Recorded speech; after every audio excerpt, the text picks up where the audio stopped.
Forgot something that happened in our weekly checkups that I think needs to be mentioned. A weekly checkup, like a doctor's appointment. Evan saw his favorite person of all time at the tailgate. At our tailgate. Oh, good times, good times. This joke is lost on me.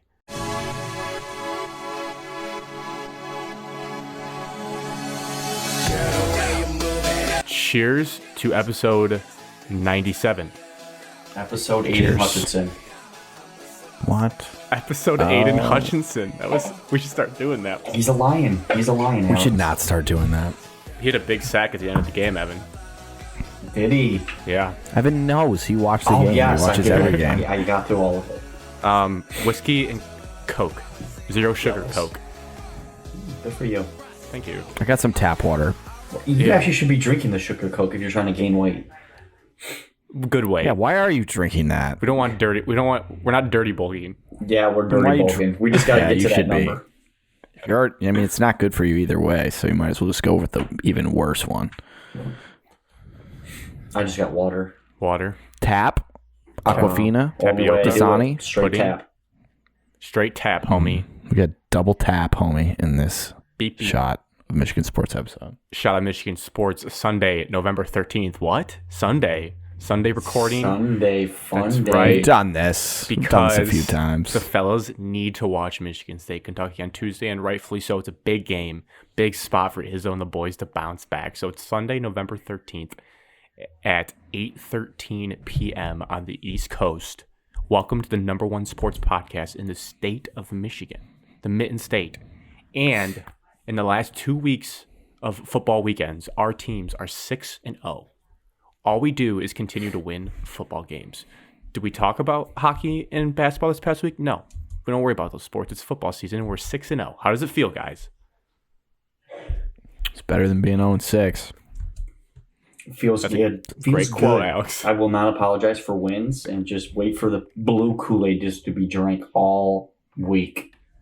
You're drinking Lions Kool-Aid now? No, I'm not saying I am. I'm saying other people. He's drinking Michigan Kool-Aid, too, the blue. I am not drinking that yet. Multiple blue Kool-Aids, different shades of blue, though. And green Kool-Aid. So, to preview the bowl game. Quick Lane Bowl. You up? Evan, we might be better than the Quick Lane Bowl now. Las Vegas Bowl. I'll see you guys there. Citrus? That'd be cool. No, we're definitely not a New Year's Day Bowl team. The West is so bad, though, that they're increasing our odds every week. We will preview the show. We will do weekly check-ins as always. We will do Michigan State Rutgers outcome, Michigan State Indiana preview, Michigan Nebraska recap, Michigan Illinois preview, Lions Bears recap, Lions Giants preview, and a sprinkle at the end of college hoops talk. We'll probably start with the Lions. Actually, I had them lower because I didn't know how the game would go, but their big win probably leads the show today. But before we get into actual sports, our weeks. Alex, kick us off. How was your week? What has happened in your life? Week was all right.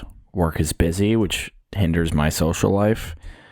Things I did that were fun this week, though. I did go see the new Black Panther movie. Did you cry?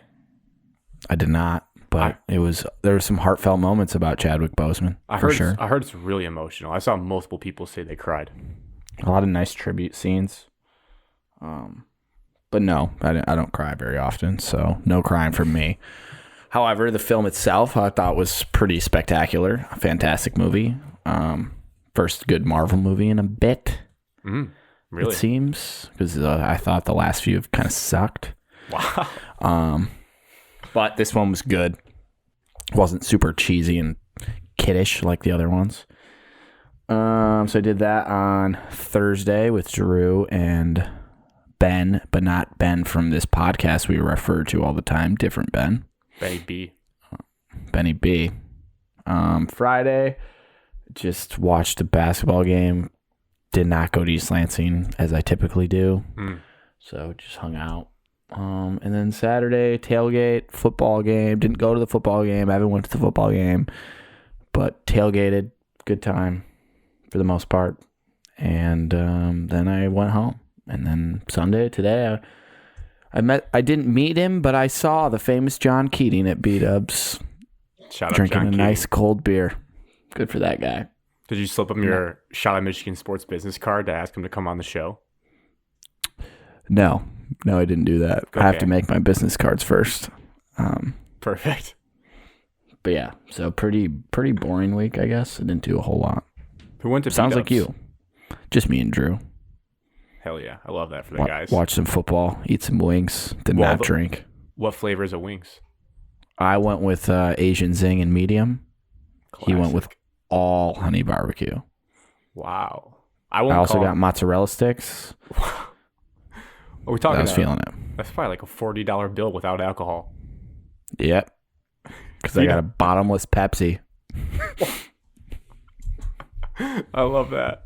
Didn't know Pepsi was $2.25, but Well, not at Frickers, but at B-Dubs for show. I heard a wild story about Frickers at work this week. I don't need to say it on the show, but wild. Okay, I'm intrigued. Evan, your week with a little overlap with Alex. What happened to you? A little overlap. I did go see the new Black Panther. Not with Alex. Went with my brother. Went to the greatest movie theater in the world. Shout out Paul Glantz. I also went to an Imagine. Yep. Who's Paul Glantz? The founder and owner of Imagine. Imagine Theaters. You don't watch those previews, Grant? No, I have no idea who that was. Is it really Paul? What's his name? Glantz. Like at a glance. Paul Lance. I'm Paul Lance, founder and Glantz, CEO. Alex. It's a G. Glantz. Are you sure? Yes. Doesn't feel right. Oh, yeah. You should know who the goat's name is. I'm Paul Glantz.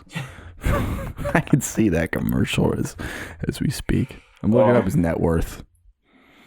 I'm also with Alex. I thought the movie was very good. I enjoyed it a lot. Blew my socks off. Just my expectations were not as high because of the previous movies, like Alex stated, but I think they did a fantastic job. They had a lot of emotion in it, which I like, and a lot of good action. So overall, thumbs up. Evan is an action slut. I recommend going and seeing it. Paul's net worth is $4.2 billion. You need to go to the Imagine with a B in Royal Oak. The one with the sports book. With the sports book theater. What? There's like bowling lane and something. Like the Royal Oak one is like top of the world. I had to go to the Rochester one because the Royal Oak one was sold out and the Birmingham one was sold out for this film. Maybe John Keating can get us in there sometime. Good. We are buddies now. How's his... I'm not going to answer that question. It's not good. I knew what you were hinting at. His hair. About his hair. Grant was going to say, how was his hairline? Why'd you say that, Alex? It looks the exact same in person. I think he's the one... It's just all back. I've seen his Twitter, and he posts beautiful sunsets from the west side of the state, like when he takes off weeks. So shout out to him. He's really living life. He's having a beer with it. Looked like his son. Talk about a guy to look up to. John Keating. Evan, sorry to interrupt. No, you're okay. Friday, like Alex, I had to stay at home. Doggo time. Yep. Watched the basketball game. Unfortunate loss, and then got up at the crack of dawn to go tailgate all day. Went to the football game. Great tailgate. A lot of people I didn't know. Just something Evan doesn't typically like. I do not like it. People I don't know. So there's a little reason. There's a little reason why I went to the football game. And then after that, I just drove home and felt like crap and woke up this morning, battled and built, and ref basketball for 10 hours today. So did you, how many charges did you call? Did not call one charge. Can you give us your call? Huh? Can you give us your emphatic charge call? Can you stand up? Show us how you do it. I didn't have to call one today. If I did, I would have shown you. You let the boys play today? Yes, I let the boys and girls play today. Do you say, because I remember back to high school, do you say like 2-5 with the body and like really sell it, or do you not? No, not really. No one I does just that. Push. I just usually say push. It's Damn it. Some of these games today were, like walk up the court boring. Like they would not go fast enough. And it's a running clock. It would just not go fast enough. But it is what it is. It is what it is. Fantasy team's winning, so that's all I care about. Hell yeah. All of them are winning at the moment. Just trying to go. I've been trying to go undefeated this weekend in football. Things he cares about. Did you last weekend, Evan? Yeah, you did. Both did. I lost last weekend. The Drew by 3 points on Monday Night Football. Because Benny V talked me out of starting the wrong defense. Devastating. Stick with my gut. Tough shout out for Ben V on that one. Okay. My week didn't Let me guess, you didn't do a whole lot. Nice. Yeah, pretty much. Well, especially because there wasn't that much gap between this show and our last one we recorded. I do have a crazy story, which I think I'm allowed to say. I don't know how the justice system works. Did they come up to you and say you can't tell someone? Because if not, you can say whatever you want. Okay, so Friday night, I was just trying to watch the Armed Forces Classic. And outside my balcony, I should have told I'm going to tell my parents this story after this so they're not freaked out. Because if they listen, they're like, what the hell? You didn't tell us? I forgot to tell them this Can today. we just clarify before you continue that you were 1,000% rattled? Super rattled, in a way. Okay, because you tried to tell me last night you weren't, but you definitely were. Rattled for a little bit. I'll explain what happened. This is a lot of prefacing. First of all, happy birthday, Lauren. That just popped in my head because that's why I called my family today. Happy birthday, Lauren. Evan, usually you say happy birthday. Happy birthday. Sorry, I was distracted. I was looking back on the tweets that you sent. Sorry. Speaking of distracted, watching the Armed Forces Classic, I just hear police sirens, like pretty loud. And I did have my window cracked a little bit to get a fresh breeze in the apartment. And at first I'm like, all right, the car's flying down the street. But then the sirens kept happening and they were so close. I was like, that sounds like in my living room. So I peek out the curtains. It's dark at this point because the sun goes down early due to daylight savings.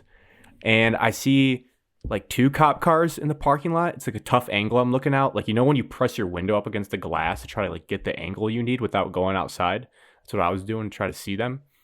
I'm like, okay. And I thought, this is where I was nervous, Alex. I thought the police were trying to talk to someone where I lived, in my apartment.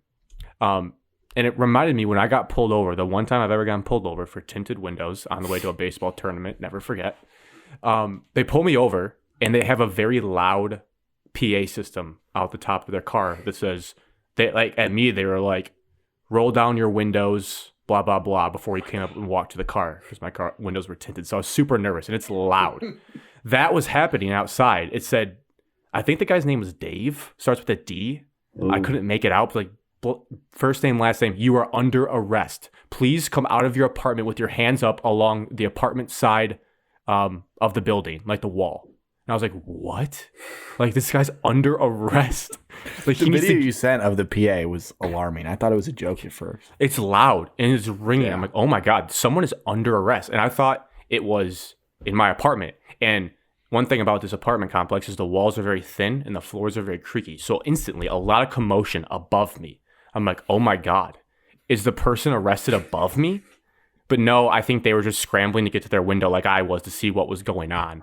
And then I quickly see, so the way my apartment complex is like parking lot separates the other apartment complex across the way, which is a little bit less safe, I would say, in a way, which is weird because my apartment complex is pretty safe. Like, I feel good about it. But just right across the way is one that's a little bit scarier. And so I quickly see that this like canine unit truck is what I figured out what it was, has its lights, high beams on, pointed into a ground level apartment with the blinds shut. So they are staring at the apartment complex across the way. So I'm like, okay, it's not my apartment, it's across the way. And then I see, like, out of Call of Duty, because there's these big shipping crates outside of our apartment because they're redoing the windows. So 2 police officers are using those as like they're covered. They're like behind them, peeking around the corner with like assault rifles. I'm like, oh my God, what is happening? And now, if you're waiting for a conclusion or a climax, there is none. I didn't hear what happened. I didn't see anything. I'm guessing maybe they got the guy on the other side. So they were on the back side of the building, and then there must have been a police presence in the front of the building.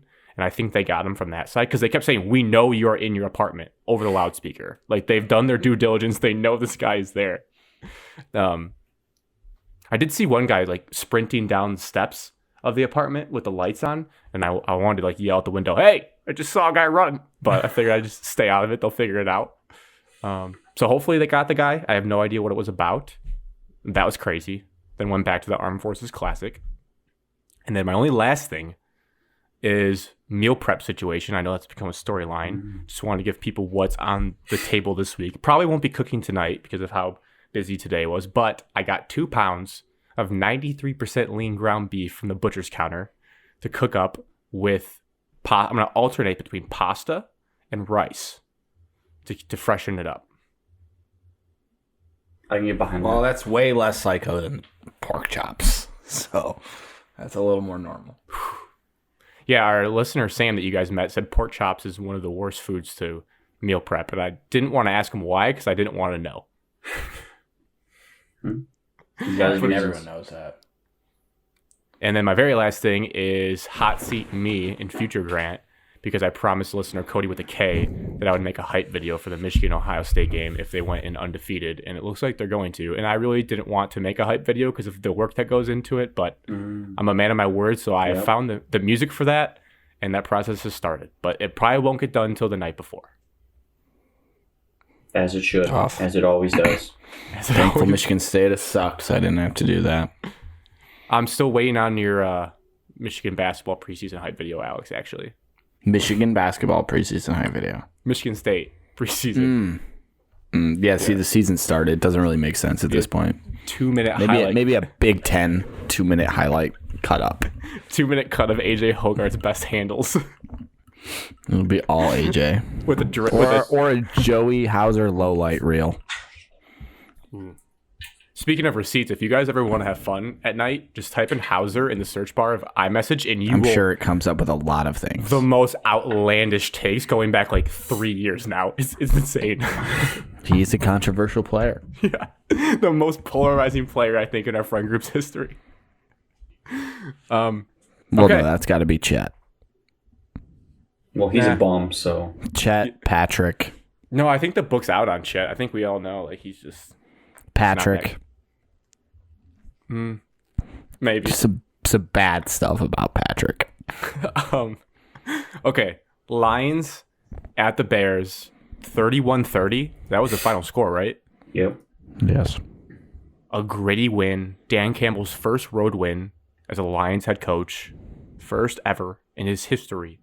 Lions' first ever road win since 2020 against the Bears. So full circle, beautiful synergy there. Alex, thoughts on this game? I'm stunned they won, for being honest. When they went down 14, was it 14 to start the fourth? Outscored 14-0 in the third quarter. That we were going to get blown out at that point.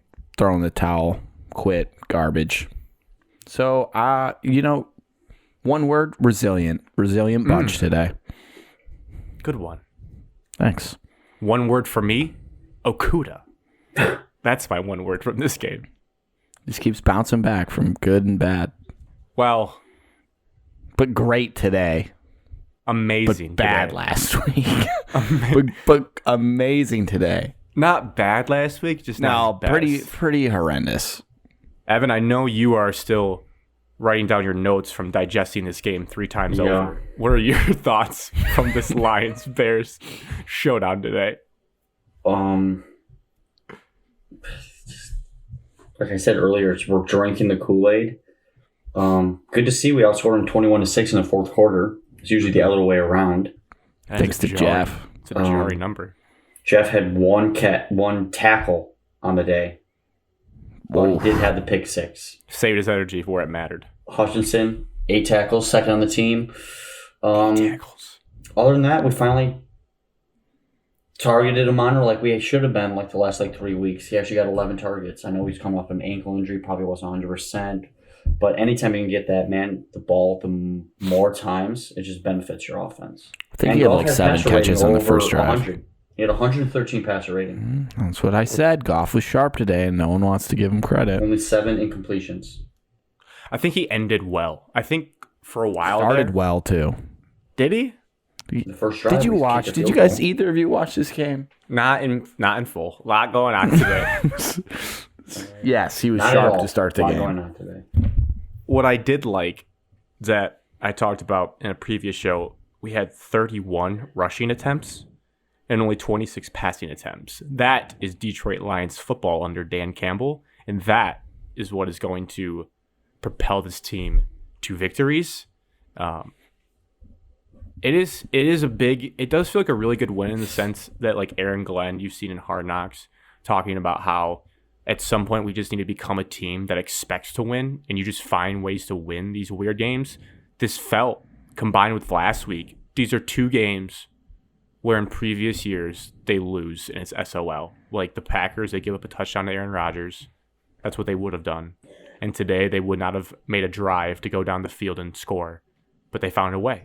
So you really can't be that mad. And if you look at their receiving core, they're still missing a lot of pieces. Like it's just Amon St. Brown and everybody else. No offense to everybody else, but that's just what it is right now. And they're just scrapping together wins. And they're in the hunt. As Alex said, they're in the hunt. It's gross because like technically they're in the hunt. They're also like dead last in the NFC at the same time. So weird. Yeah. But they could win next week and then they'd firmly be in the hunt.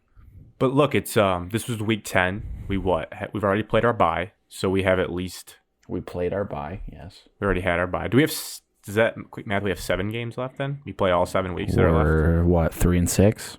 Yeah, 8 games left. 8 games left. 8 games left, and we've already hit our win total from last year. So when you look at it and just say that sentence, progress is happening. It sounds like we get to unleash Jamison Williams in December. That's the buzz from last week. So might as well just play him now. Wow, Calm We got to down, make a Alex. playoff push. Alex. We have a future here. Also, we should be 3-0 against the NFC North. Yeah. Shoulda, woulda, coulda. Just late game blunder clock stuff. Yep. Besides that, Okudah pick 6, Hutchinson, good to see him get a sack and all those tackles. There wasn't a ton else I saw. Dan Campbell's risky decision making worked out this time, where instead of going up 6-3 early in the game, he decided to do a play action pass and wide open again for Barack Wright this time. So the tight end train just keeps going. A bunch of guys stepping up and filling in. Justin Fields' legacy game. Now, I know he lost, but he impressed me a lot. So he is a stud. He is him. He passed. He is Himothy. He is Hemi Neutron. Lions could have drafted him. Just him, Fields. I mean, he is a good football player. And I thought he was going to break the single season rushing record by a quarterback in back-to-back weeks. But the Lions clamped down and prevented that from happening. Barely. Clamp anything. Clamped. We just clamp just enough to win a football game. We also made Cole Kmet look like a goddamn All-American who hasn't really had that great of a year or seasons in the NFL. It's tight ends, man. We can't cover tight ends. No. Jeff Okudah tried to take him out of the game with a nasty Charlie horse. Really? Yes. Speaking of injuries, Jared Goff's unathleticism worked to our advantage, where he just tripped over his own feet out of bounds, and it was a 15-yarder. Oh, that was super dirty grab. Looked like he got nudged, but he just fell. And then we almost got in a benches clearing brawl. At that point, your guy Taylor Decker-Evan was defending his quarterback and just shoving people around, which was Somebody good to should see. have cold-cocked him the Did side you of see the the head. end of the game? No, I did not. Sewell and Eddie Jackson were going at it at midfield. Jared Goff had to step in between them. That is such a wild sentence that you just said. Penei Sewell versus Eddie Jackson, and Jared Goff broke it up. Jared Goff in between trying to calm Eddie Jackson down. That's your crazy. leader, Alex. That's your leader of their football team. Which one? Jared Goff. What's wrong with Jared Goff breaking it up?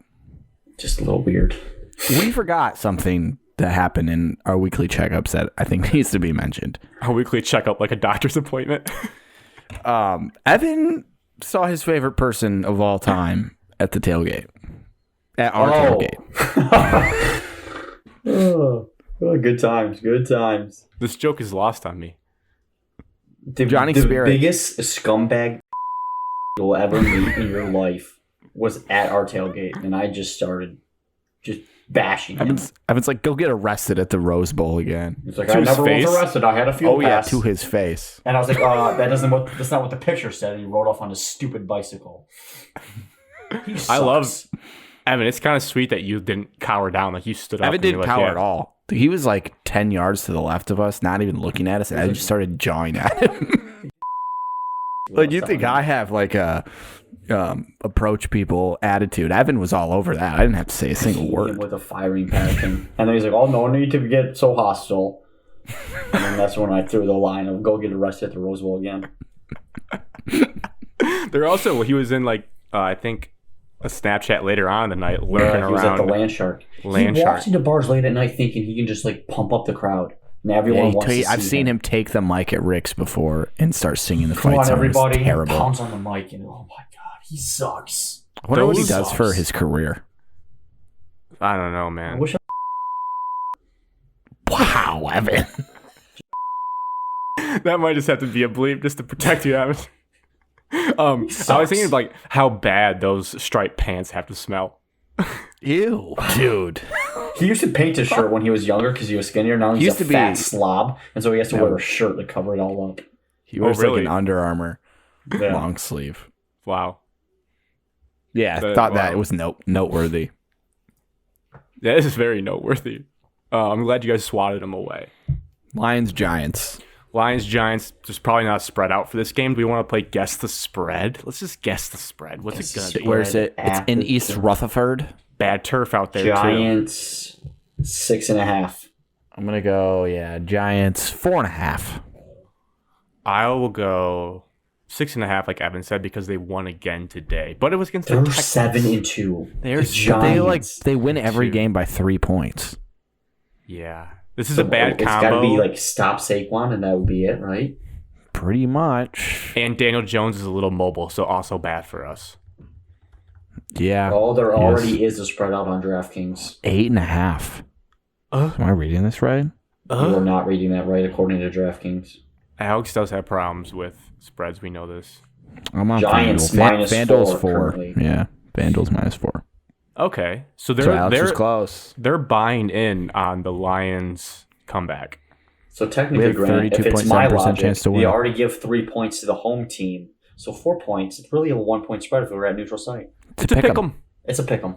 Jinx. It's a pickle. Predictions then for this showdown. Back-to-back road games. Back-to-back wins in a row. Is Danny Dimes really going to beat us? But they're 7-2. Did we turn the season around by going to Ford Field? People are wondering. Thanksgiving, you have a chance to get back to... Evan, we should just go to that game. We should declare right now that if the Lions win against the Giants, we're going to the Thanksgiving football game. It's against the Bills. I'm not sure you want to do that. Seeing Josh Allen and Stephon Diggs in person would be cool. Would be sweet. You know what? I got Giants 27, Lions 22. They're not scoring that much. We still don't have that good of a defense. FYI. I listened to you predict a blowout last week. No, I predicted a high-scoring game. I picked 38 to 29 or something because I wanted Justin Fields to score. And he almost did. Well, he did, technically. 44. I got the Lions again. You're picking the Lions to win on the road after we just won our very first one. Yep, I am. As one should. As one should. Lions 27, Giants 24. Game-winning field goal because our current kicker hasn't missed this year. Wow. Which is kind of crazy. This run of 2 wins in a row has been fun. Oh, God, what a joke. Yeah, I got this one, 28-17. Lions. They forced 3 turnovers on Daniel Dimes and Saquon, and they walk out of East Rutherford, shocking the world with a double-digit win on the road, back-to-back Dan Campbell road dubs. That was so. Drew's been watching How I Met Your Mother because he never watched it, so I've been watching it with him whenever he's watching it.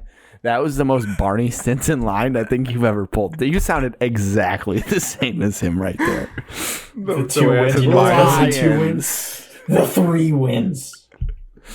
Yeah, that'd be awesome if it happened like that. You want to talk about Kool-Aid, man? I'm drunk on it. You're the biggest Kool-Aid drinker there is on the planet. I fly like the one win and you're leaves in the in. wind. Yes. Yeah, but suck Alex, me if back we in. win again, the ticket prices are just going to go up even more. So you're saying we should lock him in now? I don't know about that. Grant, can we have your dad's tickets? Is he gonna go? Thanksgiving, they probably got those given out by now. It's a big. Oh, you could just see. I'll call him. Larry, where you been? Let's see. Shall we get into Michigan State Rutgers next? Yeah. $133.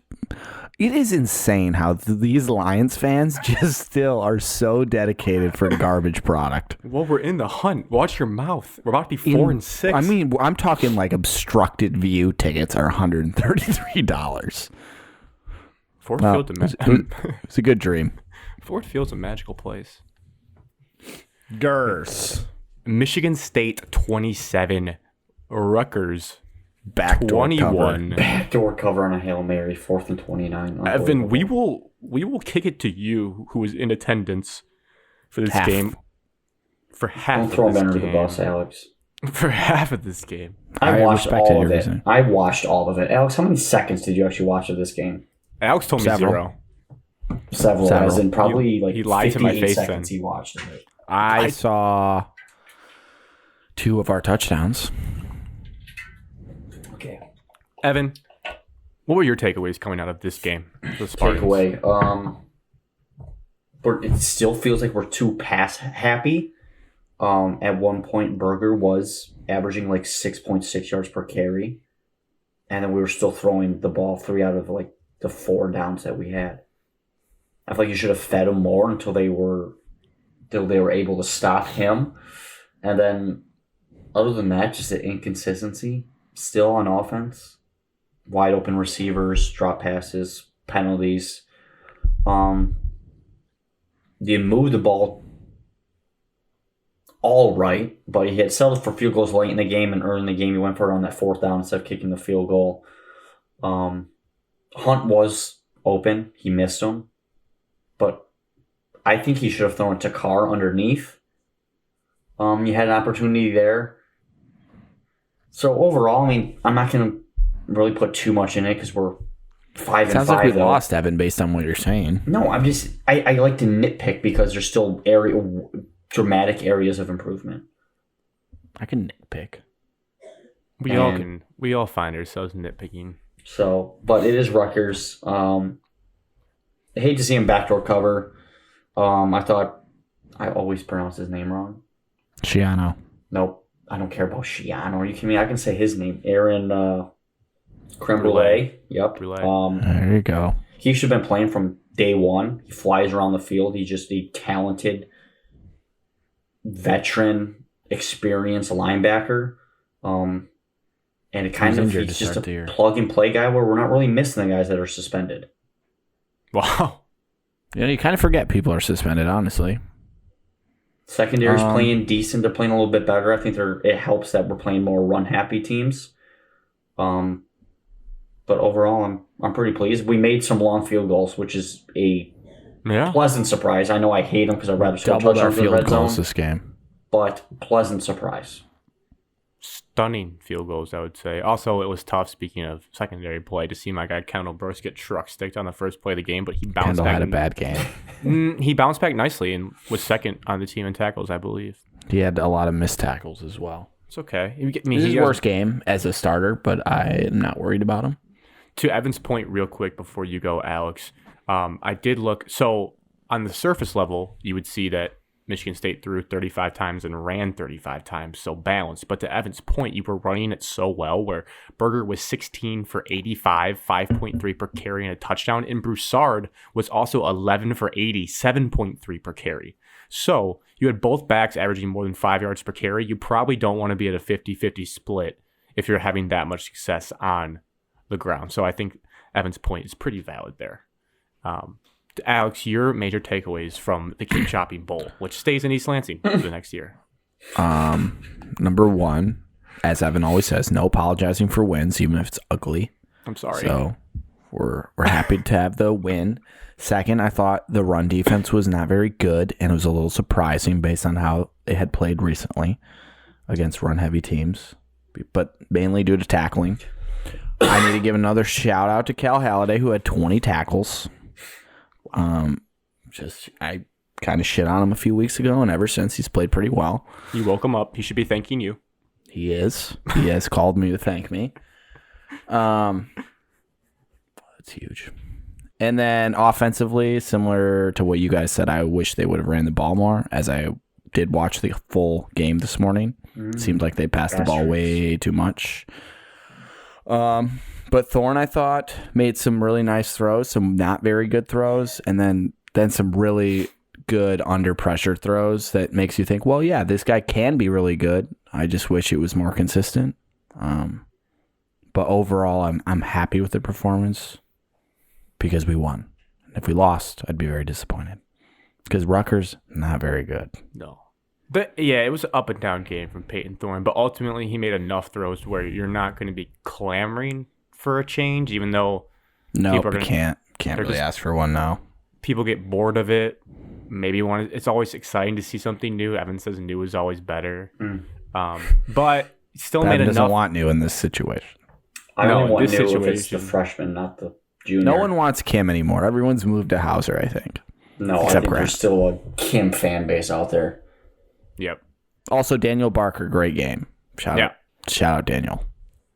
I said Daniel Barker used ... They listen to us. Again, they plug into Shout Out Michigan Sports #1 podcast, just asking, how does this guy not get used more? And they finally did with an over-the-middle play. They had success over the middle, which I also wrote, because a lot of times it seems like Michigan State's passing attack is all outside the numbers on deep balls, which is fair because you have Keon Coleman. But it was nice to see a post route, crazy concept, and then just a little over-under route with Barker for a touchdown. It's like, wow, I guess those routes do exist in the MSU playbook, and they used them well. So are we still out on Jay? I am. I think I still am out on Jay. Yeah. It's against Rutgers, Alex. Just want to make sure that you're not going to... We changed our opinion on Scotty Hazelton pretty fast. Well, because he's had repeated, solid games where you've seen improvement. Yeah, Scotty's in his Duffy.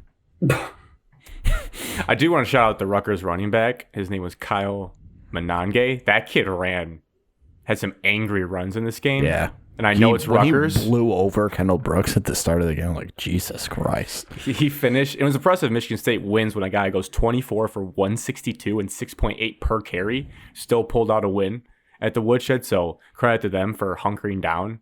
But he had a great game. And then Did you say the Woodshed? Yeah. Weren't you the guy that when that nickname came about, you thought it was stupid and that you would never catch on? And you said on our podcast, the Woodshed? I say it in a kind of jokingly way. Sure. You now refer to it as that. I don't even. Look, I'm just pandering to the fan base, okay? Jason just fist pumping his car when he heard the Woodshed. My last point, I had 2 points, both less serious. One's a question that I think we figured out the answer to. I was wondering, will Greg Schiano ever stop with the dive at people's knees during end-of-game kneel-downs? It turns out no. It's a scumbag move. He is a scumbag move. Dirty coach. I was going to start with that. I forgot. That guy sucks. Just because you don't have lightning fast hands like Cody M from middle school doesn't mean you can just take people's knees out. Just do it the clean way like Cody. And they then did it's it fine. Multiple times, not even once. It's just a quick way to start a post-game fight. It's gross. Yeah. So if they were doing that, the next play I would have just Well, Evan, we really can't do anything because of the tunnel incident, so we had to be on our best behavior. No, we would have had to let Rutgers punch us in the face. Keon and Jaden Reed go deep, dog.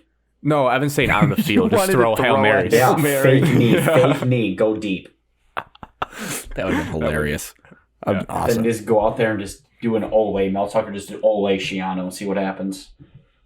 And then my last point, which Luke brought up, and I was thinking it the whole game, but it just is a good point. The military scheme for Michigan State is so great because you guys are already a green primary color. Like that crew neck that Mel was wearing looked sweet. And I was like, man, that would look really good. Like Michigan has that, but it's green, which is just kind of feels weird. as a Michigan fan wearing that much green. So you guys are lucky that all the military stuff really fits Michigan State's color scheme well. I thought for a second we were going to actually get full-on military uniforms, and Evan was going to be right. I was predicting camo. This camo accents. I thought there was a serious chance we'd have camo numbers when Wilkins sent us the jersey reveal. It's close enough. I think that's a win for Evan still. Yeah, I thought so too. That was a crazy helmet decision. Like they went all out for that. I did not expect that whatsoever. I think I liked the video better than how it looked on the field, but it still was a really cool idea. I'm glad they did it. But I think couldn't see it very well. Some of them the American flags fell off. I think they made it too. I think they made it too big. Like they should have made it a little bit smaller decal. But it was a cool idea. Yeah, it'd be a cool mini helmet to have. Yeah, if you're a mini helmet collector. Okay, Michigan State versus Indiana. This game is on noon at BTN. We will not know the announcers because they don't release that this early. It's got to be Godden and Butt coming back to the woodshed. Oof. Also, I thought Jake Butt was pretty good. He's a good announcer. Minus 11 spread. Michigan State favored 40.5 over under, so a pretty low scoring Big Ten buffet game. The first question, the obvious elephant in the room, is this a Tom Allen game for Evan? Is he on the hot seat, and could Michigan State potentially get him fired from Indiana? Nothing would make me happier than back-to-back weeks. You get Tom Allen fired and get James Franklin fired. It'd be terrific. I can see Tom Allen no way James Franklin's getting fired. I mean, they're like a top 10 team. He's a New Year's Six Bowl. I can see Tom Allen getting fired just because they rotate coaches so much that they think the next coach is going to turn the program around, but really Indiana doesn't care about football. Evan, news always better. Correct with Tom. Tom Allen should get fired. He yells at his assistant coaches, and he had too much turnover with assistant coaches. He doesn't like them enough. Do you guys know when let Michael Penix walk? Let Kalen DeBoer walk. Do you guys know when Indiana's last win was? I looked it up for the show. Against Illinois in September.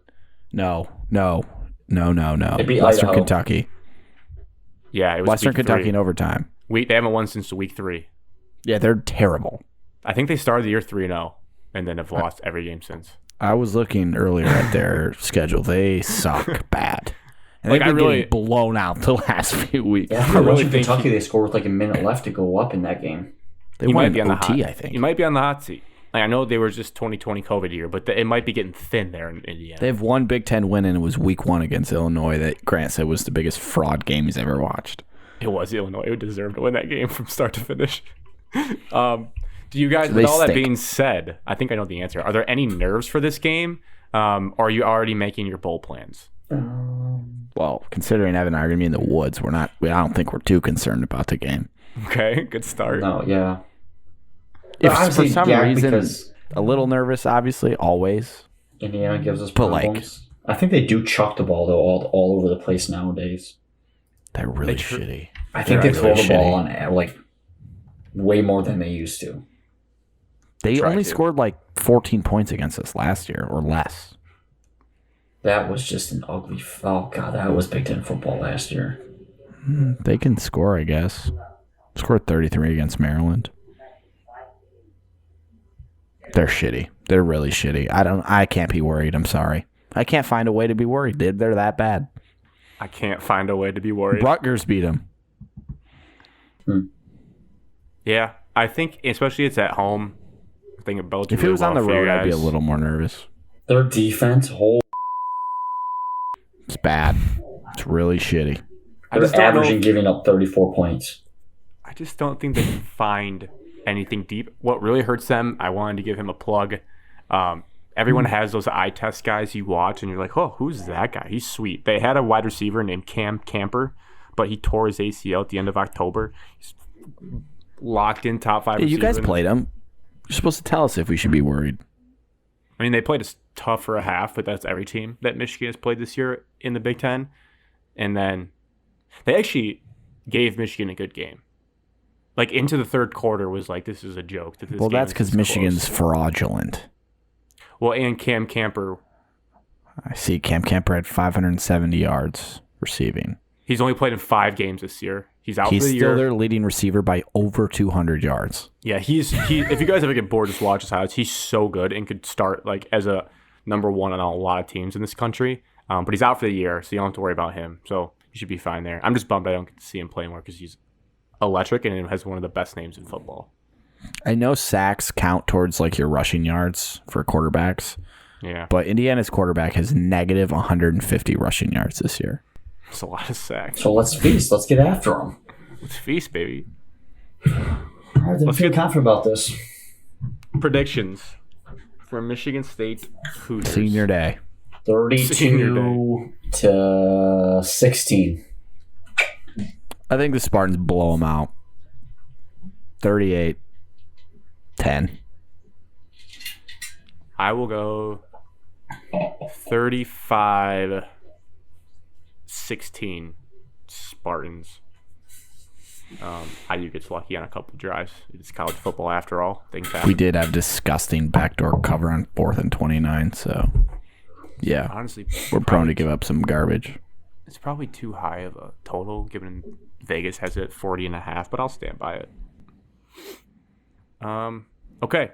This is Spartan football. We get into Michigan, Nebraska. Talk about a snooze fest. Jesus Nebraska Christ. stinks, told you. They don't have a quarterback. They're shit.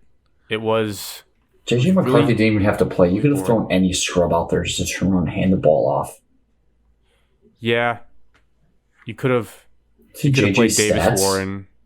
8 completions. It does not feel good for like the JJ McCarthy's a bum stat fan. What? Yeah, he's not... Like the people think that JJ McCarthy's a bum. It's like those fans. Like his box score, Yeah. 8 for 17. Ooh, that's not a very good game. No, what happened visually is they came out putting an emphasis on what they talked about all week of trying to hit the deep balls. They had one possession where they, first, second, third down, they threw every single down, and 2 of them were deep balls, which is the opposite of a Jim Harbaugh offense. And to no one's surprise, he missed Andrew Anthony. I don't know if he missed him. Andrew Anthony kind of tripped on his route, which didn't get a good replay. I think he just legitimately stumbled. And then I thought he threw a really good ball to Cornelius Johnson, but Cornelius Johnson tried to make an adjustment on it and went right through his hands. So their deep ball struggles are continuing, which still makes you nervous for the game. He's going to have to hit at least one. I would say overall, though, like it didn't look terrible. It's just they just could run. The stat of this game, which speaks to Alex's boring stat. Let me zone in. Oh, yes. Michigan had 264 rushing yards total. What do you think, if you don't know the answer, was the longest run they had of the game? 16 yards. Alex.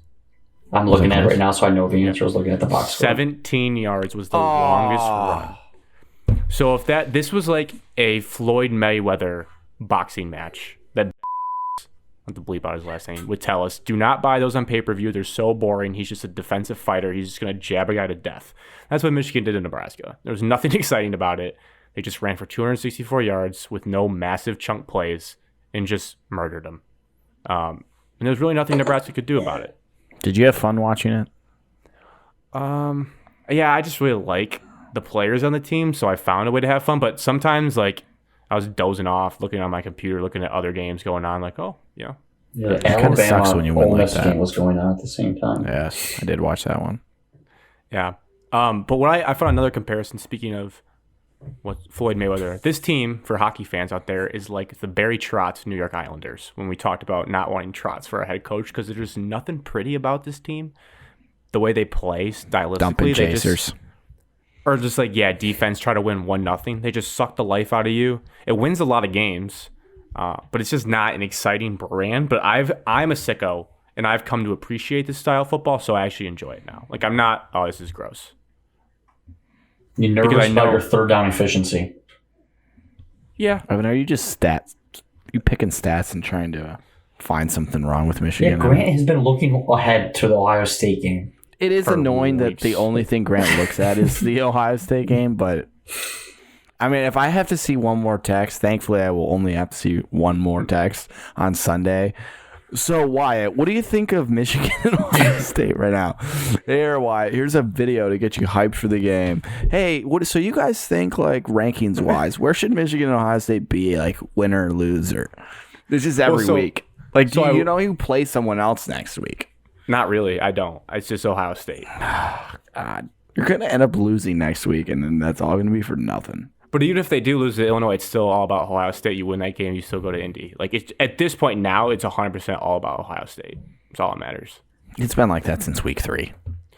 Yeah, and it was crazy. And then the brief little, Michigan State, Penn State, and then, Ohio State. We're all back. I watched that rivalry documentary I sent, and they talked about how, like, in the 70s during the 10-year war between Bo and Woody, it was just like you didn't even care about the first 10 games because you knew they'd be almost undefeated and play each other every year. I was like, wow, that's actually what it feels like this year. Like, I just need to fast forward to a 1-game season, and it's awesome, but also super nerve-wracking. So you just compare everything to that. The only other things I had from this game, offensive line shout out again. They just continue to dominate, and they had injuries. So injuries right now for Michigan, speaking of Ohio State game, it's a huge thing. You're just trying to stay healthy, get into that game. Donovan Edwards got banged up, hurt his hand, I believe. Broken. In this game, I don't think it's confirmed broken unless there's breaking news that I haven't seen. I think the word from him and Schoonmaker, who did not play, was that they got lucky with no major things. Mike Morris also got banged up at the end. And then Trevor Keegan, the left guard, missed the game because he got banged up the last game. So they really need to get that offensive line back together for the Ohio State game, and you just try to get through Illinois with no injuries. Another crazy stat, in the last 5 games Michigan has played, they're outscoring their opponents 117 to 3 points in the second half of football. You're welcome. Michigan State did play a role Jay in that. Johnson contributed to that stat. Jay Johnson did contribute to that stat, but that's an insane number, which will not hold up against Ohio State. But it's good for me to keep in mind if they're down against Ohio State at halftime. Hey, we're a second half team. We'll see how it goes against this team, but we're supposed to be a second half team. It also didn't help Nebraska playing behind the 8 ball. Their offense is already bad, but Purdy got knocked. So shitty. Purdy got knocked out of the game, so they were on quarterback number 3, like late in the third quarter. And before the half, Mark Whipple, their OC, got hit in a sideline collision from AJ Henning, and he got carted off. So they were down in OC. So Mickey Joseph had to call plays from the sideline. It's not funny. No, Alex, it's not funny. I think Mark Whipple's okay. It's funny. It's pretty funny. This is how much of a dumpster fire that team is. I mean, it got. And then I don't know if you guys saw the Gooch tackle around the world, but I saw a Nebraska player tried to hurdle Mike Sanderstill, and he put the crown of his helmet right on his Gooch. And oh my God, I was cringing on the couch. That had to hurt so bad. Just right where you don't want it. Yeah, that's all about Michigan, Nebraska. Michigan, Illinois is. Why would we even talk about this? Noon. You just said it's not a football game. Mm-hmm. Well, valid point. It was going to be until they're a dumpster fire now. Noon on ABC. We killed them. You guys did. You guys are the beginning of their end. Noon on ABC, minus 17 point spread from Michigan, 44.5 over under. They will not be a top 25 team. So that is a storyline. Them falling out of the rankings hurts One Michigan. ranked win this year. Hurts them even more. I guess you just have to hope Penn State keeps winning and ends up top 10 by the time like decision day comes, which they probably will. You're going to root for Penn State to beat us. Yeah, I think I'm going to have to. 100% going to walk into Happy Valley and win. Well, if Michigan handles business against Ohio State, I will wear green for the Penn State game. But if they lose, then it's in my best interest to hope Penn State holds on and has a good senior day. That'll make that win feel even better then. It will, yeah. You're playing spoiler. No, we're playing to be the best team in the West. I don't have a ton to add here. It's senior day. Illinois is bad. I had respect for this game until their last 2 weeks. The only thing I can think of in my brain to cause any concern is that they are still very desperate. They're going to be playing desperate because the Big Ten West race, not waste, is wide open. They are waste management. So, like, if they had already locked up the Big Ten West, maybe they coast a little bit, play for Indy, but, like, they have to be foot on the gas. I don't know how much gas they have left, but they have to be foot on the gas to try to win this game. Maybe that means Bielema breaks out some onside kicks, breaks out some trick plays. Like, they might throw everything at Michigan because they have nothing to lose now. So who is going to win the West? I try to look. I can't tell because there's like 4 teams tied at 4 and 3. Everyone's 4-3, so I think Iowa has the lead over everybody right now. I don't know how the tiebreakers work, but I just I know have no 4 idea. teams I are saw tied. one highlight of it when I was like half asleep on Saturday, but I could not tell you who's I mean, it doesn't top. matter because whoever's playing in the Big Ten title game is getting absolutely Getting boat raced. trounced. So it kind of sucks. I don't know hope who I want. Like, who do I want? There's no There's no team that can play spoiler except Purdue, maybe, because they can score points, but they have no defense. Who gives the East the most problems? Like, who even has a chance? Talent-wise, the most talented West team is probably Wisconsin still, but their offense is horrendous. I think Wisconsin might have a chance. I don't think Iowa. I don't think any of them have a chance. Iowa 0%, Illinois 0%, I would say Purdue like probably 5. Iowa right now. Iowa's offense is playing a little bit better. No, Evan. Their offense is playing a little bit better. Rodeo. No way. Yeah, but their defense is still their defense. Their defense can keep them all around. Yeah, and their offense can just. Iowa That's why I had the take ball with Wisconsin. a chance to go and tie the game against Michigan at one point in the second half. I think Wisconsin's better than Iowa. But didn't Iowa just beat Iowa Wisconsin? just housed Wisconsin, so Alex, that proof is wrong. Well, you guys should just let Michigan State win the West, and then we'll play in the Big Ten title game. Get shit housed. Yes. We could get up. After the tunnel incident, you let Michigan State play again? Oh, God. Big Ten championship game? God. Oh, my They God. have- Tensions would be high. All players back from suspension, too. Oh, my God. It would be a movie. They'd have the National Guard there. They might not even get out of the second quarter with all the brawls that would go on. They should let Braylon Edwards and Draymond Green do the coin toss, too. Oh, my God. Draymond Green would be destroy awesome. Braylon. Did you Braylon Edwards? Agreed. We were almost his coworker. Almost. No, not almost. Yeah, no, not really. Never Alex followed wanted up. it so bad. I wanted it for 30 seconds. I was like, wait, these guys are... Really now, like, our monetization's through the roof. I'm thinking about upgrading my apartment because of all the money We make we're so raking much in. money. Why would we ever need to go to someone else? Okay, predictions for this game. Bloodbath. Bloodbath. But Michigan never seems to really bloodbath them unless it's Rutgers in the second half. So I'm going to go 38. Or every team in 13. the second half, the last 5 38-10. teams, Alex. 38-10. Alex, San what did you Jose. just say? I'm saying 31-10. You guys I'll just take never that have back. those 31-9. eye-popping scores. They're always just like, oh, that was ugly. Oh, they beat them pretty good. Oh, that was bad. But Rutgers, that was bad. Yeah, I mean, Penn State was bad. Yeah. Penn State was a State bloodbath in the second sucks. half. That's why we're going to beat their They're about ass. to be a top 10 team. We are going to beat them. What did you guys' scores say? I zoned out. 38-10. 31-10. No, 31-9. 38-3. 31-9. 38-3.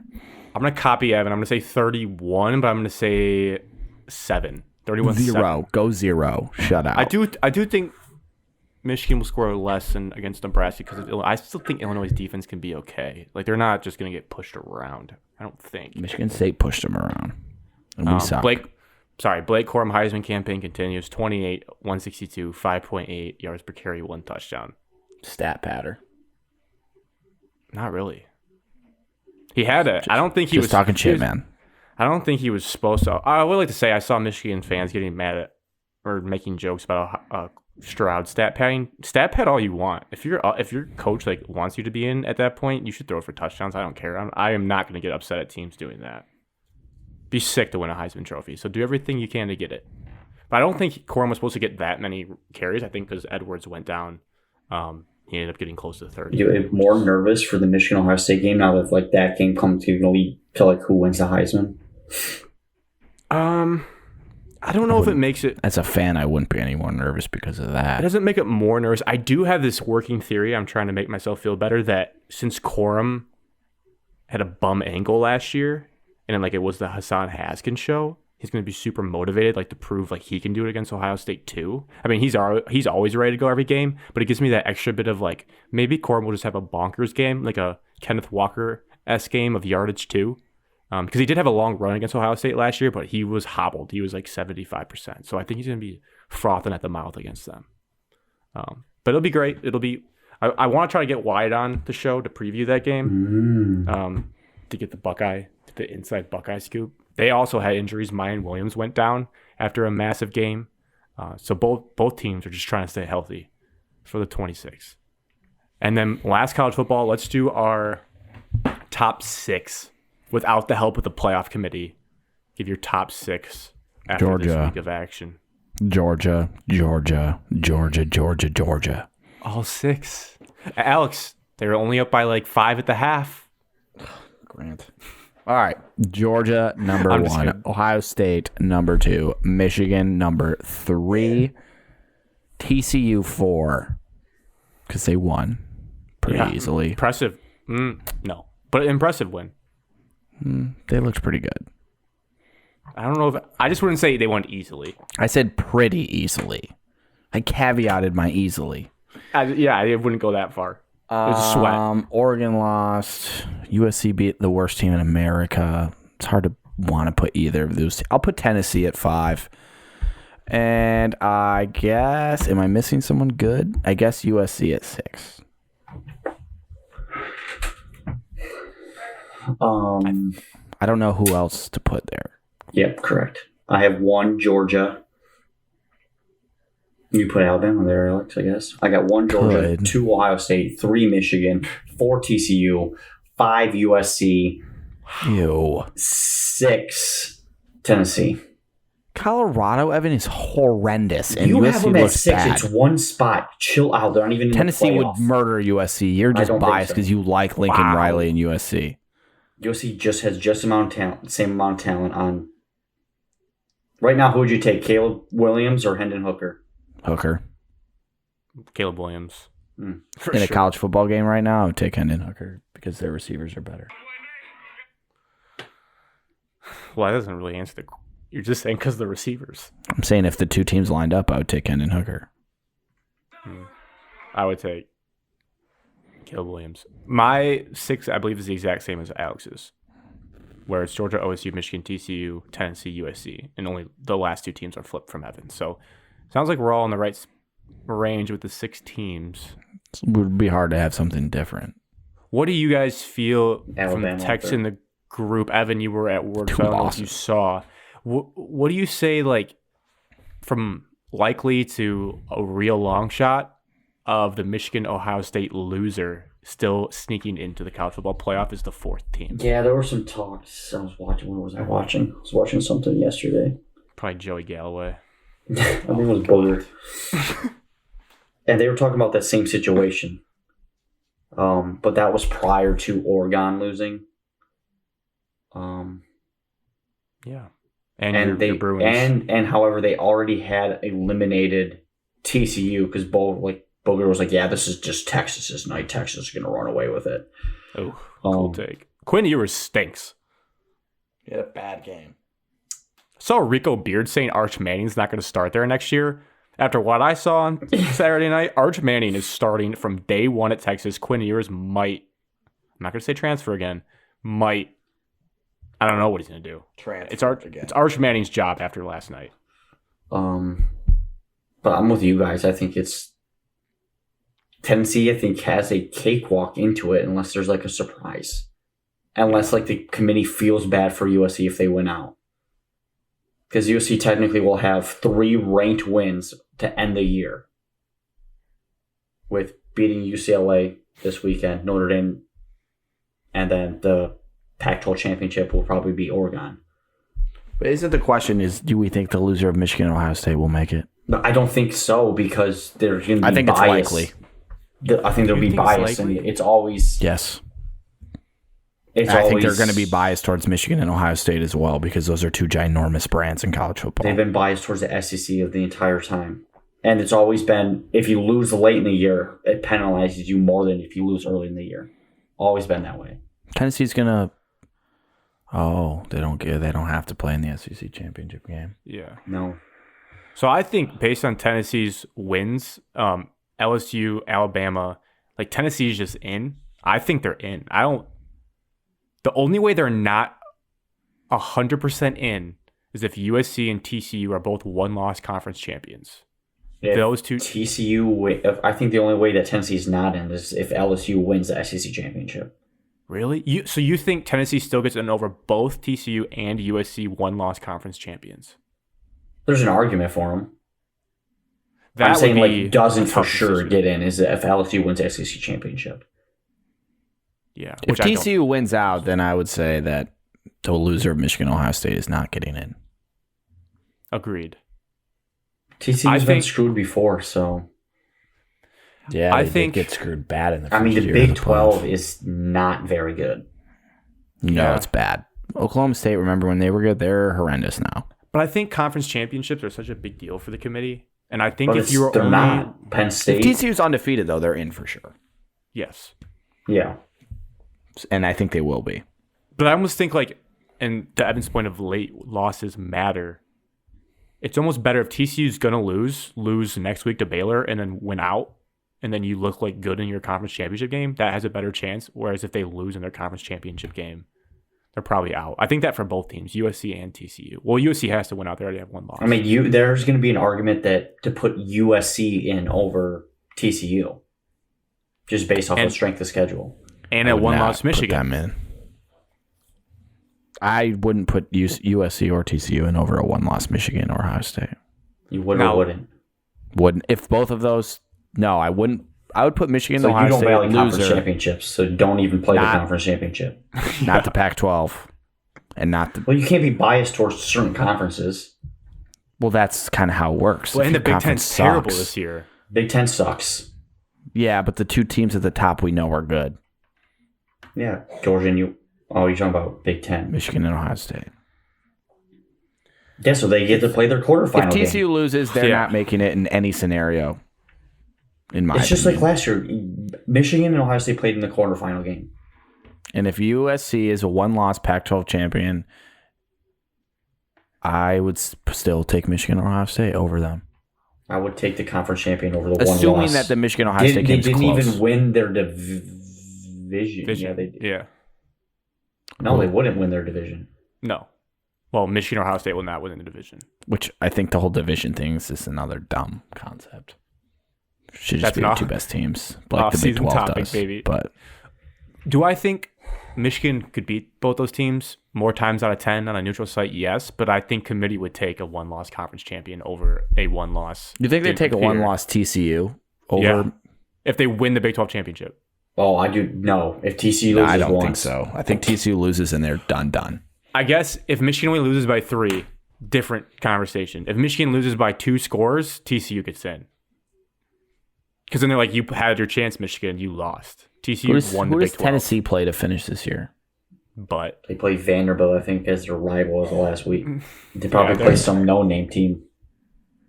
I think they're in. Yeah, they're in. I think they're in. There's no scenario they're out. Because what are they? They're 4 right now. And the only difference is between them and Michigan but the only difference between them or Michigan or Ohio State is they will not win their division. They will not be in the final, but they had better quality wins in their conference. And their one loss will be the best team in the country. Which was kind of a blowout. It was a blowout. They made it look reasonable at the end for all the box score watchers. Ohio State needs Notre Dame to keep on winning. Yeah. It really depends who loses, I guess, between Ohio State and Michigan as well. Ohio State has a better chance to sneak in the back door. Yeah, I think so too. And also, Michigan got blown up by Georgia, so they're going to have that in their head last year. So they're going to be, well, do we need to see that again? Because you're going to be the 4 against Georgia. Do they want to do a rematch? I don't think they would want to. No. Unless the TV numbers were so spicy. I don't think that game would go very well. Again. No. So. No. Well, yeah, you better hope you guys get South Carolina and Vanderbilt. South Carolina is okay. Great, you should be the biggest Gamecock fan of all time this week. No, I'm a big. Well, I need to get right on my checklist. I need to get USC eliminated. They need to lose a UCLA or they're a conference championship game. they'll lose. I don't think the they're game. And then I guess I just need TCU to lose to you're Baylor. USC bias. You're against USC for no reason. I'm not. They've lost one game this entire year. They don't look impressive every time I watch them. It was on the road by like 3 to Utah. Like, it was a good game. I watched that Oregon State game where they looked like death, and then I watched the game yesterday, and I thought they looked awful. They lost by 1 to Utah. I don't know. I just think the Pac-12 sucks. But Big Ten sucks. Big Ten sucks. All right, to close out the night is quickly college hoops. I don't know if you guys had any thoughts on the opening big game of the year and any maybe thoughts about Kentucky and Villanova this week. I do. Before Alex goes, I hate the Michigan State fans who are like, well, moral victory. We weren't expecting to be there. It's like, no, you had to eat. You were dominating Gonzaga going into the second half, and then you laid an egg and couldn't convert field goals, relying on free throws. And by the time that Gonzaga got back into it, you didn't know what to do with yourselves. Super disappointing. I will be upset about that loss for the rest of the year. You had it in the bag and you blew it. The rest of the year? Yeah, you have a chance for your best win on the year, because they don't play anybody in their conference. So Gonzaga's going to stay inside the top 10 for the rest of the year. You don't think Pacific Tigers are a good team? No. Gonzaga's the San Francisco Dons are pretty good. Dons. Dons are pretty nice.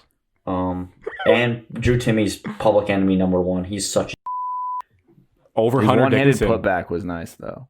Well, currently right now, I forgot how big of a Hunter Dickinson is until we play him. So once Michigan State plays Hunter Dickinson, then Hunter Dickinson will take his spot back. Got it. Just overall super disappointed in that second half effort, I guess. I mean, first and second half were 2 completely different teams. Yeah, and I think that it all comes down to foul trouble and just front court depth, which we said was an issue. The second Sissoko went out, which is insane that how good of a game he had, and that we're saying right now, after 2 basketball games, that he's like very important to this basketball team, which is wild. And it's not like he was playing against like an average center. He was playing against the National Player of the Year center, Drew Timme. So A Shanghai Shark next year. Jackson Kohler's defense, real bad. He's a freshman. What do you expect? Expected. And then having Joey on Timme was just not a good matchup for Joseph. I don't know why they don't put Malik Hall on him. Yeah, and then Malik did at the end after Joey fouled out. Joey's not a good defender to begin with, and we seem to put him in situations where he's going to be even worse. And I don't put get him in that. situation to fail, and then like all the Michigan State fans are Probably just all because our coaching staff thinks Joey's better than he is. Might be a problem. Not the best game for him, but a lot Real of year bad. left.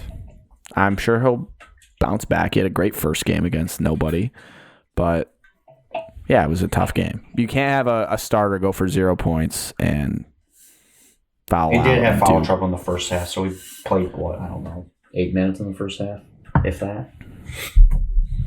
And obviously Akins didn't play a whole lot yet, so he's still recovering from the injury.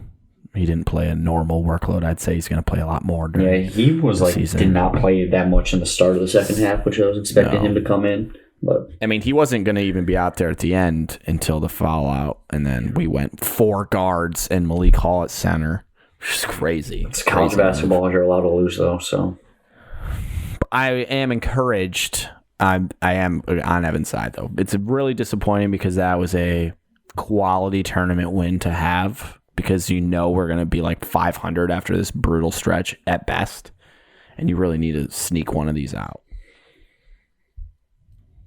Grant? Just want to praise your guy. Big game for Marty Sissoko.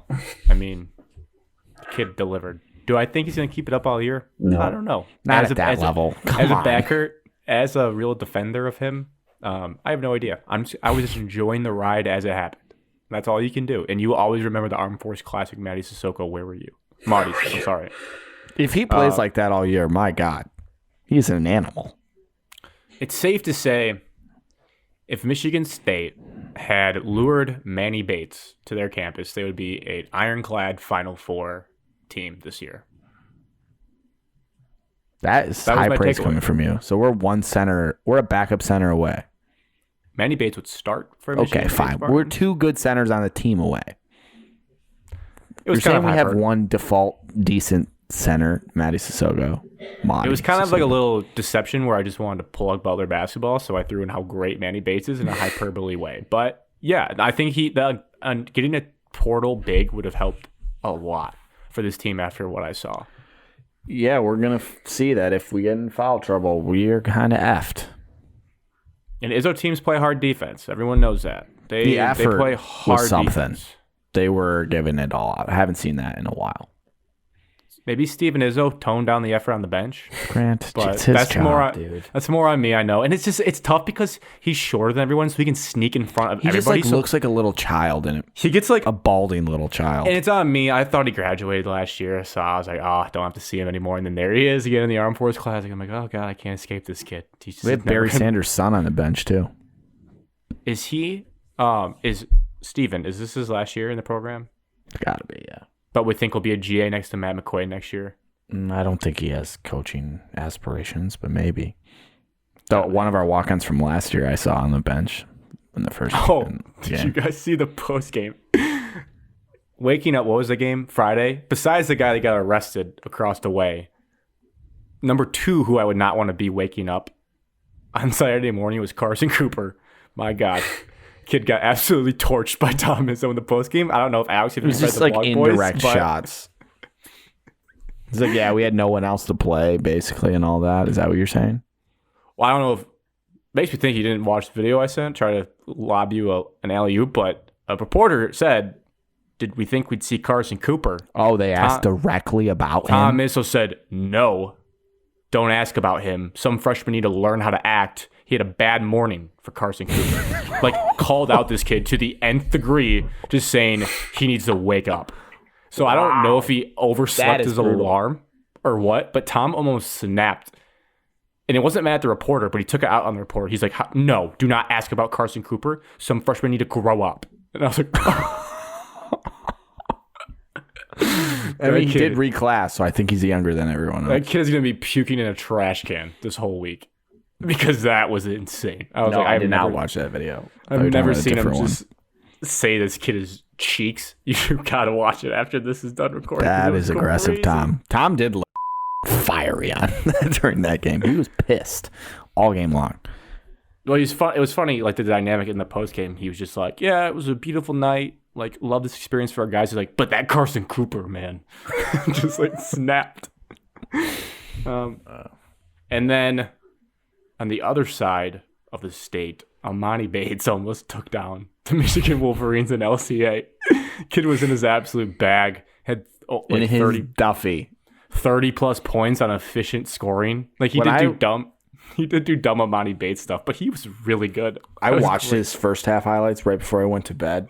He's just running up the court, pulling up threes. He got a tack for yelling in someone's face after a putback dunk. I'm like, oh my God, Amani Bates is back. And then I saw that they were winning, and I thought they were actually going to pull it off, but no. Yeah. The pregame or the preseason hot takes episode we had just last week couldn't be more true to start the year. They just don't play any organized defense, so they just they score. I mean, Dickinson had 30 himself, and Evan, he's already in midseason form flexing on Eastern Michigan kids. So congrats, it's Eastern. He's ready Eastern's to annoy people. Dogs. It was that was Lincoln Eastern on Super steroids. Bowl. No, Eastern's got a couple transfers in Amani Bates. They're actually supposed to be pretty solid. LCA was buzzing. Like the Eastern fans traveled. It was like a tournament Why is game. it at 9 o'clock? It's in Michigan. Come on. Yeah, it was weird that it was a 9 p.m. tip. Isn't the Villanova game in East Lansing at 9? There's nothing worse than college basketball time windows. It's either 7 or 9. This is probably an overreaction, but feels like Eastern's going to win the MAC and be like a 12 seed. There's a lot of good MAC and beat someone. MAC is a solid basketball conference. It is. But we all know Western that lost to Minnesota by 1 point. Wow. Well, Minnesota's butt cheeks. Yeah, but it's Dwayne Stevens' first game. Western's got a good coach now. Well, Minnesota now. Well, Western's second game, I think they played like an actual high school JV team. Oh, shout out Wyatt's Defiance Yellow Jackets. Just absolutely no showing against Oakland. Oh, Oakland also good. Rocket Watts stock up. Michigan basketball team solid all around. We all know that, like, Eastern, like Evan said, Super Bowl or whoever said that, and then they get into MAC play, and they're just going to play so undisciplined and have 30 turnovers a game, and they probably will just, like, lose that league. But they have, like, probably the most talent of any MAC team, just guys that could play. Well, they have a guy that was compared to Kevin Durant, so yes. And he looks like Kevin Durant. But he's still so sporadic and does such crazy shit. It's like, what are you doing? He did take some ill-advised shots. And then he went well. ice cold at the end when he needed him to be good. Oh, and every time he pulled up, I was like, yep, that's in. Like, at that point, he'd earned it. I was like, this kid's going to make every single shot he takes tonight. What did he finish with? Over 30. Wow. He had at least 30. And it was pretty efficient. Like, I think he shot... Let me just look. It was basically Dickinson versus Amani at Little Caesars Arena. And Cody with a C has claimed Doug McDaniel to be the worst point guard in the Big Ten. Confirmed? Yeah. Yes, confirmed. I watched. Did you watch it back to see if he was that bad? I didn't watch it back. I just watched. I watched Will can say that verbally to you. Now, he did have 5 assists, but it wasn't his best game. He's a freshman. First game ever was his worst game, hopefully. Amani did have 30 points. But he's probably shot 30 times. Let's look real quick. And our game's on Friday, Villanova, Alex, at 8 o'clock. Oh. Weird Fox Sports one time. Was 12 for 19 and was 7 of his first 9. Incredibly efficient from Amani. He was in his bag. Kid showed out. Duffy. And then I was like, man, like, should Jawan have taken him? But then I realized, no, because Eastern is the spot for him. There's no one. He can't do that on a normal team. He's got to be the guy. Shoot 20 times. He's got to have a long leash. So I think he found his home. I think he's going to flourish. Maybe. But check back in 4 months and see if this is a freezing cold take. Before we go, who does Michigan have on the schedule this week? Probably no one good. You got Pitt in the little ACC. Ew. Pitt basketball. Their schedule doesn't kick up until after Thanksgiving, where they have a stretch where they play. I saw they're still in like the top 10-ish of strength of schedule non-conference. Yeah, I don't know what the preseason tournament is, but they play Virginia on November 29th. Then that's the ACC Big Ten Challenge. And then a few days later, they go to London to play Kentucky in the O2 Arena. England? London, England. The O2 Arena. Well, you guys are in the Legends Classic. Does it say what the first game of that is? The Pitt. That's on Wednesday. So that's this week. We're in a tournament. We might play a good team later in that if we win. And then December 21st, the number 1 team in the country, the Tar Heels. So that'll be a good game. We have them on the schedule. We could have the Tar Heels on the schedule. We could. PK if we beat Alabama. Or PK 85 now. What is our schedule? We got Ohio, too. They've been a good MAC team. Yeah, they're solid. We have Kentucky Lipscomb. Tuesday. Oh, my God. Lipscomb's actually always in the NCAA tournament. Oh, Grant. Don't try to make your games feel meaningful. They still got, I mean, it's not you what don't Tom have Izzo. a schedule like Michigan State. It's not what Tom Izzo, but we're going to be 0-4 and just hating life. I'm not going to get into like whose schedule's tougher off. Like, I don't care enough, but they didn't schedule cupcakes. Michigan. No, does I have said your Michigan's is in the top 10. It's better than last year's non-conference schedule. You guys scheduled nobody. Well, they got murdered by Arizona. Yeah, Arizona turned out to be good. But yeah, they didn't play a lot of people. And you guys lost to Seton Hall? Yeah, at home. Yeah, had a rough start to the year. Now, it's no Butler Bulldogs. They have Penn State tomorrow. That joke schedule they have? Penn State. They better win that game for your safety. St. Francis. Murder. The Citadel. You play them every year. Yep. And then this stretch right here is the season right here, non-conference. The number 11 ranked Tennessee Volunteers come to Hinkle Fieldhouse in front of a frothing fan base ready to upset the world. You should find a way to get to that game. And then a week off after that beatdown. And then we play Kansas State. They come to Hinkle. Oh, that's not that. Why? So you guys don't leave Hinkle for a year? Oh, we play Yale too. That's a little good Ivy. That's a good game right there. This is a good schedule. Perfect. They got rid of the Crossroads Classic, so it's just the worst. Yeah, they disbanded I live it. for that, coming home from college for a college break and watching that in your basement. Yep. Abolished it. Wow. How'd Butler end up? Worst record? Well, our last game in the Crossroads Classic Got murdered by Jaden Ivey. 40-pieced by Jaden Ivey. And I was in Chicago. And I didn't see it, so didn't really happen. But we lost by like 50. Okay. I can't wait for Butler to fall apart. Shut up, dude. My family went to Butler. I'm a Butler fan. They're so good I might get some new merch for Christmas. Wow. And Villanova lost. Like the That's Big East bad is for us. wide open. Villanova losing is bad for Michigan State. Doesn't really matter at the end It's of the home, day. though. You got to get that place buzzing on Friday. Okay. That's the show at Shot of MS everywhere. Follow, like, subscribe, comment, share the link with your friends, download it, play it on 2x speed, on mute if you don't want to listen to it. Whatever. Listen to the weekly check-ins, tune out. I don't care. Just listen, support the show. We do it all for free for you guys, the fans. No, we make a lot of money. Cheers to close out episode 97. Cheers. Shout out To Michigan State hockey. Yes, I knew that was going to be the Shout out cheer. Michigan State women's soccer. You guys should kiss already. Gosh, a thrilling victory. Shout out to a 10-0 football team, baby. Okay, Grant, no one wants your cheers.